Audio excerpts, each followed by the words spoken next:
Boys, UFC Fight Night Nicolau versus Perez just finished up. Crazy end to a main event. Let's get Perez that title shot next. Coming off like a 3-fight losing streak is crazy. Breaking his 3-fight losing streak in the way he did was insane. He's back into the top 5 now. And as you can see, we have every single winner on the main card, and as well as the 2 losers from the main event and the co-main event. We're going to matchmake every single one of these guys up to who I think they should fight next. But before we get to the main card, I have every single fighter who won on the prelims. Let's quickly run through all of these. Victor Henry with that 3rd round TKO win. Victor Henry was looking good in that fight. He was setting traps early in round number 1. But can we be realistic here? Someone in Yaya's close corner needs to tell him to let that thing go, because I swear every time the camera switched and we got a hint of that bald spot on his head, it was low-key blinding me for a good portion of this fight. But with that being said, Victor Henry did have some really clean boxing combos in this fight, but he low-key had some tism moments in round 1 and round 2, a little bit in round number 3. Round 1 he was doing okay. Honestly, Yaya was getting the better of him in round 1. Henry's defense wasn't that great, especially at the end of round 1. He wanted to go into like a firefight with Yaya and was getting caught a little bit. So a little bit of the tism was hitting at that point. But then in round 2, he rocked Yaya bad. And instead of just laying him up to finish him there, he chased him on the ground and tried to finish him on the ground, but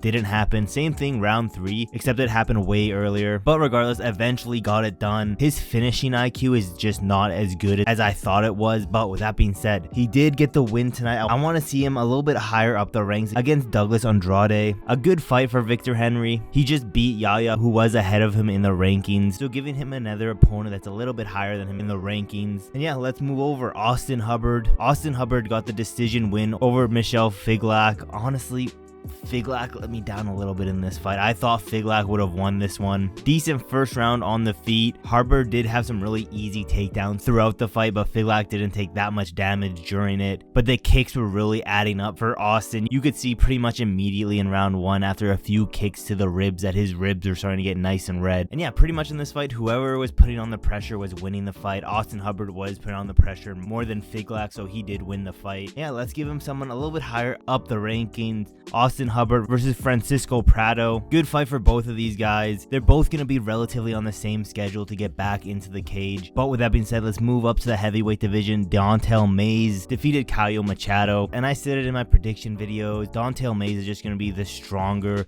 better grappler. And the Machado fight, it just wasn't a good stylistic matchup for Machado. Regardless, he got the decision win. One of the heavyweight fights that I wasn't surprised that ended up in a decision. But regardless, I'm going to match him up with someone similar in the rankings. They haven't fought each other yet, and that is Shamil. Both relatively in the same rankings. A fresh matchup. I want to run this one next. Let's move on, coolly get through the rest of these.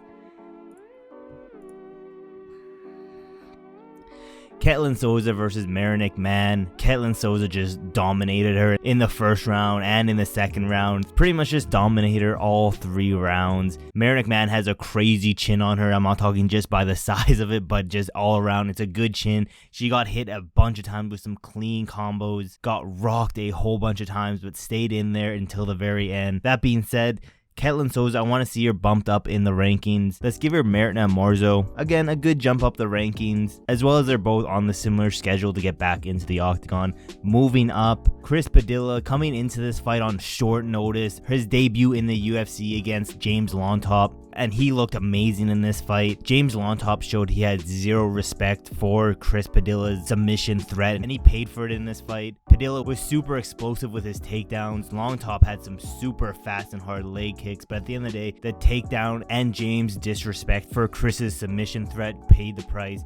Chris Padilla by submission. He did call out the loser in the opening fight of this early prelims, Gabriel Benitez. I love it when fighters win and call out their next opponent. Let's reward him with this guy. This was his debut fight. He came in early. Let's reward him with a bump up in competition, at least in the rankings. And I wouldn't be mad to see this in the Sphere, I'm not gonna lie. Put this on the opener of the early prelims, I'm happy with that. Moving up, Ivana Petrovic versus Liang Nan. I'm not gonna lie, Ivana looked pretty bad in round 1. She looked pretty terrible. At certain times, it looks like Liang was going to dominate this fight, but Liang gassed out so fast going into round 2. And yeah, once it got to round 3, there was pretty much no energy left in Liang, so easy submission win for Ivana. She looked a lot better in the second and third round than the first round, something that she does need to work on. But with that being said, let's give her another bump in competition. She is a relatively known fighter now. A lot of at least hardcore MMA people know her, hyped her up. Let's give her Julia Storyolenko a jump up in competition. Yulia coming off a win against Molly McCann. A good way of building both of these fighters up. Then to finish it off, the opener of the prelims, the opener of this whole card, Maheshate did beat Gabriel Benitez. Super close fight. To be honest, I wouldn't be mad if it was a draw. It was that close. Back and forth on the feet the entire time. Honestly, a pretty entertaining fight, even though there was no like definitive knockdowns. No one was really getting rocked that badly. It was just a back and forth, pretty much a mirror match, which was amazing to watch. With that being said, Maheshate did win against Gabriel Benitez, who was a bit higher in the rankings than him. Let's give him another guy a little bit higher in the rankings. Honestly, someone that I don't see seeing in the UFC that much longer. Let's give him Kurt Hollabar, a good test for him. Hollabar is almost like a gatekeeper of the lower rank lightweight. So let's see how he does against the middle of the pack of lightweights. With that being said, let's move into the main card. Opening up the main card,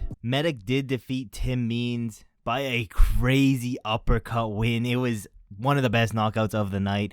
Tim Means was looking really good in the first, until the knockout happened, to be honest. It was looking good until he got knocked out bad. Same thing with Medić. This was a good jump up in rankings, and he did pass with flying colors. He got rid of Means within, I think it was less than 3 minutes, probably 2 minutes. Let me see. It was 2 minutes and 9 seconds, so got him out of there really easily. That being said, bump up in competition. I want him to verse someone like a Max Griffin. I think this would be a great matchup for him. Someone up the rankings, someone he hasn't fought yet. Max Griffin just recently won against Jeremiah Wales, but previous to that he lost against Michael Morales. So I think this is a fair matchup to give Medić. With that being said, let's move on. David Onama got the decision win against Jonathan Pierce. I'm not mad at that decision. I think it was the right decision, to be honest. Onama was doing really good in the first round, pretty much piecing up Jonathan Pierce whenever he wanted. Easy first round win for Onama. Second round, Pierce got him down and practically held him there for the entire second round. Third round, surprisingly, David Onama did get a second win, while Jonathan Pierce did look very gassed, which I would have thought it would have been the complete opposite. With that being said, Jonathan Pierce had a good pace, but Onama was just the sniper out there with the jab all around the striking. Even on the ground, Onama had so many reversals, but honestly he just couldn't do anything with it. And the ending was like a Temu version of Max Holloway versus Justin Gaethje, which I'm not complaining about. With that being said, I don't want to give him someone too high up the rankings, because after beating Jonathan Pierce he is definitely moving up the rankings, but I don't want to give him another super high next up level contender. So let's give him someone like a Bill Algeo. Schedule wise, this works perfect for both of these guys. I think this would be a super fun matchup, and honestly I wouldn't mind Bill Algeo's chances in this fight. But moving on, Diniz got the win over Austin Lane, a crazy second round knockout that literally had him knocked out in slow motion. It was one of the weirdest knockouts I've seen in a hot minute. Regardless, Austin Lane has some crazy like football double leg takedowns. He's very athletic, but being an athlete doesn't necessarily translate into being a good fighter. And so unfortunately we saw the difference between being a very good athlete and someone who's just naturally born to be a fighter. With that being said, Diniz had no idea what to do on the ground, which is very concerning, to be honest. But with that being said, round 2, Diniz hurt Lane bad in the clinch, where Austin Lane honestly just couldn't recover in time and eventually just got KO'd stiff. A super slow motion knockout, but regardless, let's give him, I don't want to give Diniz someone that's like a grappler, a good ground game guy. I want to give him someone who stands up with him. So that being said, I think next up for him should be Justin Tafa. He is coming off a loss not too recently. Diniz arguably could come back sooner to fight someone else, but I think this is a perfect stylistic matchup for Diniz. Someone that I think the UFC is going to want to build up and get some nice highlight reel KOs. And I think this would be a perfect opponent to do so. With that being said, the featured fight, we had Ariana Lipski versus Karine Silva. Lipski was a lot more aggressive this fight than in some of her previous fights. Silva had a bunch of threatening submissions in round 1. Round 2, she's pretty much had full control over her. Round 3, Lipski did do a little bit better, but at the end of the day, Silva just fully controlled her. A pretty easy fight for Karine Silva, I'm not gonna lie. Karine Silva hasn't faced too much adversity in any of her fights, so let's give her a bigger jump up the rankings against someone who is on a pretty decent losing streak, and that is Ketlen Souza, a former title challenger. I believe she's ranked number 9 in the rankings, so a big boost up into the rankings. I believe once the rankings come out, Karine Silva is probably going to be ranked number 12 or 13 maybe. So bringing her all the way up to possibly a top 10 situation. And I would favor Karine Silva in this fight. I think this is a really good stylistic matchup for her. With that being said, the man who got knocked out in the co-main event, Ryan Spann, he was looking really good in the first round. He won that round easily with the 2 nut shots. The first one up against the cage. Second round, for some reason, Herb Dean just gave him back the position and he did the exact same thing. And he was doing really good. He was very explosive on the feet.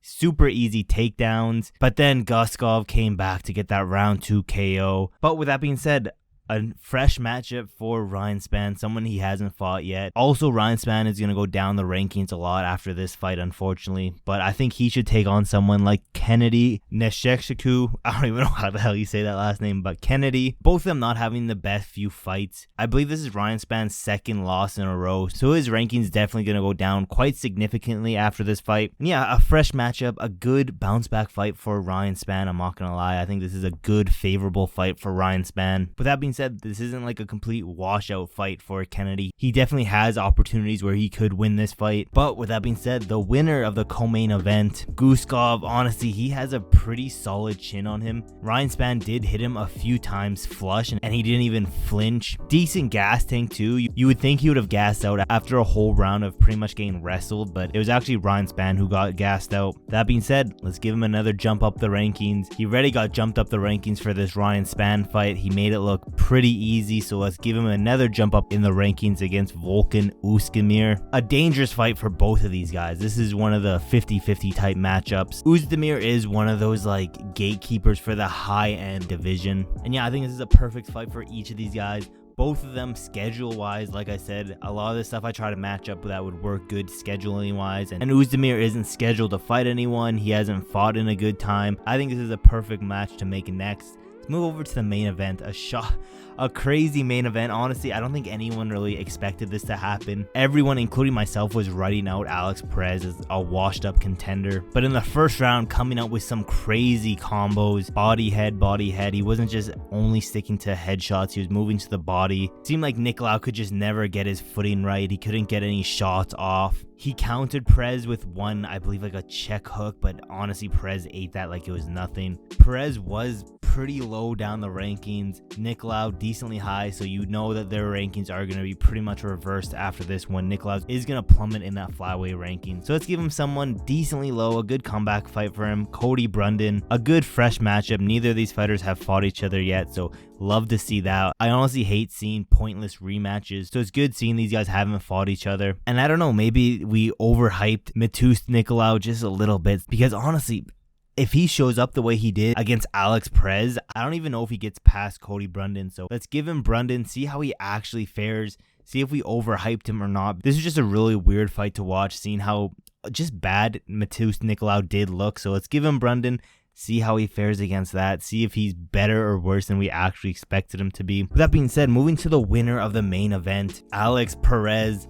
This man is literally back into the top 5. If not, he's probably going to be ranked maybe top 7, I could see them doing. But he just fought Muhammad Mokaev, who is ranked number 6. So if he does end up being ranked top 5, he is ranked higher than the guy he just previously lost to a few weeks prior, which is kind of funny, I'm not going to lie. But after just coming off that crazy round 2 KO win, he slept Matheus Nicolau bad. Another fresh matchup that we haven't saw yet. Alex Perez wants another shot at the title. This man wants his shot at the title. I think this would be a good, not necessarily title eliminator, but a fight to get the winner into a title eliminator fight, which in my opinion should be Alex Perez taking on Kai Kara France. Put this on UFC 304, the Manchester card. It gives Alex Perez more than enough time to prepare. This man coming on short notice to fight Matheus Nicolau and going through him like butter. So give him a full training camp, a fight to get either of these guys back into the title picture. And once again, this matchup hasn't been made before. It's a fresh matchup for both of these fighters. And yeah, let me know in the comments below, what did you guys think of this fight card? Did you watch any of it? Did you just watch the main event? Honestly, It was a solid Apex fight card. Nothing groundbreaking. It was just a solid card. There were some boring fights here and there, but the rest were pretty entertaining. I saw a lot of people on Twitter saying that they were very bored throughout the fights, but a lot of these fights were very competitive and just all around fun to watch, especially the way this main event ended. Perez just shutting everyone up who was doubting him. But yeah, let me know in the comments below, how do you think I did on the matchmaking? Is there any matchmaking that you would change up? If there is, let me know in the comments below. Thank you guys so much for watching to the end of the video. Don't forget to like, subscribe, and turn on those post notifications so you never miss any of my newest videos. And yeah, with that being said, there's really not that much else left to say, except for I will see you guys in my next video.